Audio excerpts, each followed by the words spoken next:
1% of dudes rapping, they ain't nice as me. 98% ain't live the same type of life as me. The judge gave me life and then they sent me where the life is be. That level 4 with depth and vice, the type of stuff they like to see. Two choices, fight or flee. I refuse to die a chump. I never been a mark, but damn, it's scary when that riot jump. I seen dudes cry, get pumped, and some sexually brutalized. Knew a dude who lost his life and he was only doing 5-year-long racial fights when homie all you do is ride. Lonely days and nights up in a hole causing suicide. From the moment you arrive, you see the Mexican mafia, AB skinheads with big giant swastikas, pro-black philosophers, the BGF, the Kumi, and Muslims who will murk you from the nation to the Sunni. That MS was loony, quick to ride up on they rival. Even Christians went to church, hide knives up in a Bible. Political and tribal, the Crips and Damus, the Long Beach, the Hubs and the Dubs and the Grooves, the IE, the Bakersfield, the Dago Pyrus, the hustlers quick to roll, the gangsters gon' move. Whatever click you choose, you better stick. Say what's cracking, YouTube? It's your boy 16 to life, and I'm back like I'm on a parole violation. Yard down!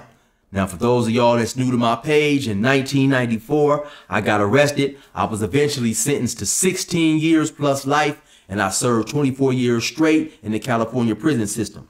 During those times, I accumulated some good stories, and I'm gonna drop one on y'all today. If you happen to like the story, be sure to hit that like button, subscribe, leave a comment. Most importantly, hit that notification bell. That way, anytime I drop a story, you will be notified ASAP Rocky, and you can hop on it whenever you're ready.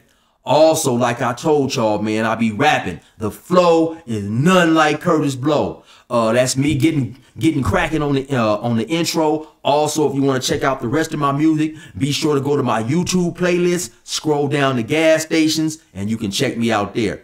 Also, I've done a great interview, man, on this new channel. It's called Talking Prison with Tiffany. Y'all definitely be sure to tune in and check that interview out, man. She asked me a lot of in-depth questions that I had never got asked before. I'm gonna also leave a link for that in the description. So the name of that channel is also, once again, Talking Prison with Tiffany. Y'all be sure to check that out. Now, let's hop up into this story, man.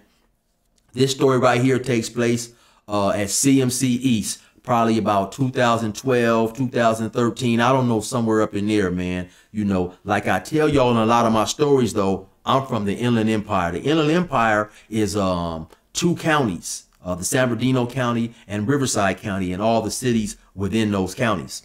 All the cities within those counties, yeah. And so the Inland Empire is maybe about an hour east of LA.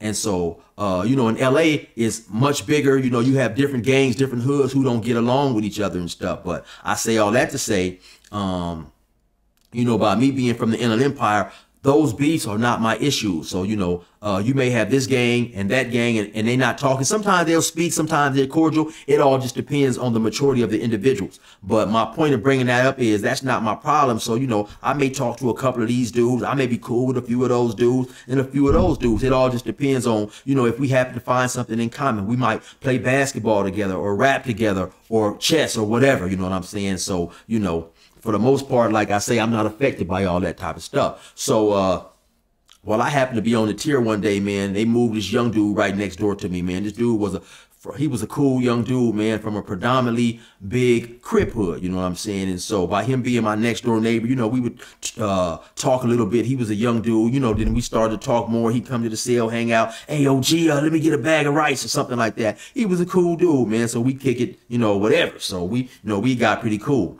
Maybe about, I don't know, maybe 6 months, a year later, I don't know how long it was, man, they happened to bring one of his homies to the yard. So now how that works is when you come, you know, you're a new arrival from another prison, you're walking across the yard. So sometimes, you know, it might be 4 or 5 of you. They walk you into this building and put you in what's known as these reception cells. Now the reception cells have windows that face the yard. You know, the windows, they got like some green paint on them, and you know, you can't really see in, but the person in can see out. And so sometimes in these cells or on that walk across the yard, you'll have dudes like, hey, what's up, homie? Where y'all from? Woo, woo, woo. So dudes is hollering out their hood or whatever. Sometimes people will go to the window, ask him, hey, where y'all at? What cell you in? So dude will say, I'm up in here. Yeah, homie, where you from? So now this one particular dude, he happened to be from the same neighborhood as my next door neighbor. And so in the course of some dudes going to the window and talking to him, they found out that some of them, or one or two of them, happened to be in juvenile hall with the dude.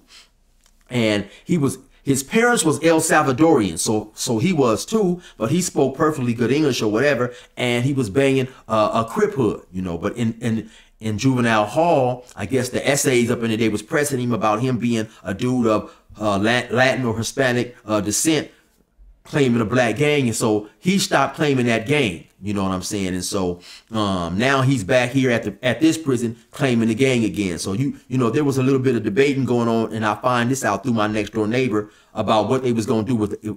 Was they gonna beat him up, you know, discipline him for, you know, for being soft or whatever, and stop representing? So it ultimately the decision was made, you know, just to get a dude a pass or whatever, you know.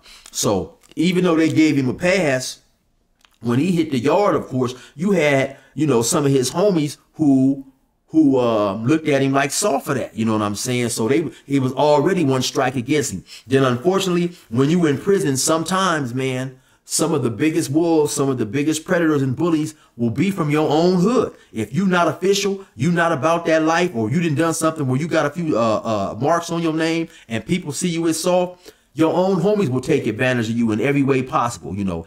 Unfortunately for this dude, he was a small, diminutive little type dude, you know what I'm saying? He was about 5'6", you know, 5'7", and when I say 5'7", I'm being nice, because he probably wasn't 5'7", probably 5'6", 135, 40 pounds. He was, you know, he was a slight build, man. You know, the dude is damn near frail, you know what I'm saying? And then, like I said, he already had this strike against his reputation for, you know, being soft in juvenile hall. Now, so also, unfortunately for him a little bit, was he had somebody looking out for him, you know. So when he would go to the store, they give us these big white laundry bags. They're like a mesh bag. And at that time, I believe we could spend $240 or whatever. So when he would come back from the store, he'd have his bag slung across his shoulder, carrying it. And you can see everything that he got in there. Soups, you know, chips, you know, canned goods, coffee, rice, beans, whatever. Now, like I said, sometimes some of those some of the most dudes that's predators on the yard might be from your own collective. And if you done something to get some, you know, get a stain on your name, they gonna press a line. Hey, homie, what's up, man? Let me get a bag of them chips, man. I ain't doing too good up in there. Hey, yeah, let me get a couple of them soups too, you know. So this dude already knew, you know, he already knew what it was, man. You know, you tell your own homies, no, they gonna want to come up in there and rob you. And, you know, in a time or two, I think they did go up in his cell, you know, take a few things like, hey, homie, let me get these chips. You know, they act like they playing, but they not really playing, and sometimes they don't be playing, you know. And so he had that going on against him. Now, like I say, my next door neighbor, he cool, so he telling me all this. And like I say, my next door neighbor was young, man, 19, 20, 21 years old. So he one of them young line pressers, you know. He don't care about, he don't care about snatching something from his own homie or whatever if he don't see him as official, you know what I'm saying? So it was all fun and games to him too. Now, somewhere in the course of all this going on, we find out that his name was Douglas. So we started calling him Douglas, you know what I'm saying? Because we knew he was soft as mother's love. We knew he was soft as a pair of natural double D's, you know what I'm saying? I mean, when I say the dude he was soft as the end of a Q-tip, man. It just wasn't no thug up in him. So yeah, we had started calling him Douglas. It was like a running joke, you know, between me and my next door neighbor and stuff. And so while he was there too, I forget exactly what the nature of a couple of infractions that he did, but he did a few things that come under the scrutiny of you know, his homies. And like I said, he happened to be from a predominantly rather huge Crip gang. You know, any penitentiary he hit, he was going to have a bunch of homies on the yard. And so, you know, they had basically got on his hell meat a few times. It may have been verbally, like, homie, you got one more time to mess up, then we own you or whatever. He may have got slapped around a little bit. I can't remember. But like I said, you know, he was up against it. But now also sometimes when you hit the yard, you have a lot of homies there. Some dudes, man, all of a sudden they get to acting tough. They get to acting tougher than they actually is. You know what I'm saying? Just due to the fact they got a lot of homies on the yard and they feel they homies are back, they play. But like I said, man, you know, sometimes some of the most conniving cutthroats can be dudes that's in your collective and dudes you see as a homie, but they may not see you as a homie, you know? And so, and then like I mentioned too, you know, you have dudes from different areas, man. You have dudes from different areas. Sometimes you have, or plenty of times, all the time I've been in the pen, you've had rival gangs on the same yard, you know. Now, sometimes they speak to each other. Sometimes they don't speak, you know. Sometimes they cordial, and sometimes they're more than cordial. It just all depends on the maturity of the individual, you know.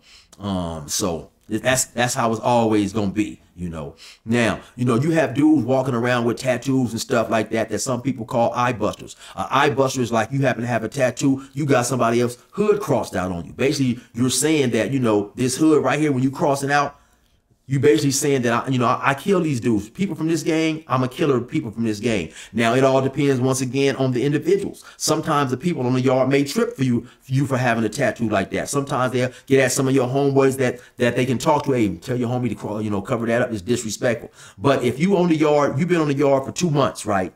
Then all of a sudden, you come out with one of these tattoos, somebody's hood and crossed out. That's definitely going to be a problem, because basically what you're saying is, I'm still set tripping, you know what I'm saying? I still got the gang mentality, and this hood right here, you know, I'm crossing them out, F them, whatever. You know what I'm saying? So, I don't, like I say, man, I don't know what got into Thuggless Douglas, you know. I don't know what Thuggless Douglas got into, because Thuggless Douglas, like I say, man, the dude was soft as an indoor Nerf basketball. So I don't know what made this dude want to do this, you know, for whatever reason, though. So one day, man, this is what Thuggless Douglas do, right? Thuggless Douglas, now, okay, we got a job in prison. It's called the yard crew. And basically, those are convicts assigned to take care of the yard. So they give them like white gardening gloves. And then you have people who want to get those gloves. Sometimes they'll buy them from people on the yard crew, because they can always get more. And they use the gloves for fighting and stuff. So if you happen to get into a fight, you know, you put these gloves on. That way, your hands and knuckles don't get scarred all up. Because when the police learn that it's a fight up in there, they come around, you know, they lock everybody down. They come around, you got to stand out, you know, show your hands, maybe pull down your boxers. They want to check for any type of marks that may indicate you was in a fight, and then they're going to take you to the hole for suspicion of, you know, a fighting, suspicion of being part of a battery, an assault, or whatever happened. You know what I'm saying? So, like I said, man, Thuggless Douglas gets the bright idea with every bit of his 5'6", 140-pound self, 135-pound self, to write his enemy's hood on his white well, it was like a light tan, you know. He wrote his enemy's hood on there in a black marker, black permanent marker, and then crossed it out. So basically, you saying that, you know, this gang right here, I'm crossing it out. Yeah, I kill dudes from this hood. You know what I'm saying? So like I say, man, I don't know what that dude done that day to make him feel he was built like that, because his Crippen was definitely turned all the way down. You know what I'm saying? On -0. So anyway, Thuggless Douglas, he goes out to the weight pile. Now, at this particular time, we no longer had weights. We just had pull-up bars, dip bars, bars that you could get on the ground and do push-ups, stuff like that. So anyway, this is what Thuggless Douglas is doing. He's getting his workout on. He's out there feeling himself. Like I say, he been on the yard for a while, so he's getting comfortable. He's feeling comfortable. So, now, one of the dudes who's out there also working out is from the hood that Thuggless Douglas has crossed out. So, you know, he happens at some point in time, man, and he tells me this later on, the dude who I'm talking about now, he happens to notice that Thuggless Douglas has his hood crossed out on his gloves. So the dude who notices it, now, because the weight pile, the workout area, is right up under the guard tower where the guard sits, and he overlooks the yard from a big old tower. So he looked up, he glanced at him, you know, to see what he was doing. He looked up and glanced at him again, man. Soon as the dude wasn't paying attention, boom, pop, bing! He put Thuggless, hey, look, he put Thuggless Douglas to bed quick. I mean, he put him to bed quick and efficient like a daycare worker with 20 years of experience. You know what I'm saying? And Thuggless Douglas was out. You know, the dude who knocked him out, I was also cool with him. He slid right on off. You know what I'm saying? He slid right on off. So maybe a minute or two later, man, some of Thuggless Douglas homies, they see him, you know, they see him laid out and stretched out on the yard, you know. So they go over there, they get him up. You know, they do their little investigation. They find out what happened. Find out, you know, he didn't got slept and put to bed for them disrespectful gloves he didn't had on. So, of course, they not just the trip with this other hood, you know what I'm saying, which is they rival hood over some bull stuff. You know, basically it was like, homie, you not even built like that. You know, we don't be around here tripping. You creating problems. You know what I'm saying? So you got a discipline coming. We fist to hop on your head. You know what I'm saying? So now, of course, Thuggless Douglas, he panicked. You know, he don't want that type of action. He wasn't built like that. But like I said, sometimes you got a lot of dudes, man. The more homies or the bigger their collective, sometimes they get beside themselves, man, and sign themselves up for situations that they really not built out to finish. You know what I'm saying? So Douglas go up in the cell. He go up in the cell and he lock himself in the cell and don't come out. Now, just so happened, Douglas happened to be in the cell with my boy KG. The one who started calling me Arthur Trash because I used to play tennis and he said I wasn't no good. So they in the cell together. So now when it's time to lock up for count, my boy KG tell me that Douglas asked him, he say, hey KG, how you roll up, man? Now for those of y'all not familiar with the California terminology, rolling up is basically when you tell the guards, man, my safety is in danger. I can no longer be on this yard. So it's basically really seen as a coward type move. You know what I'm saying? And so at that point in time, KG had probably been locked up, I don't know, 22, 23 years on a life sentence. He ended up doing about 28 years, I think, before he ended up getting out.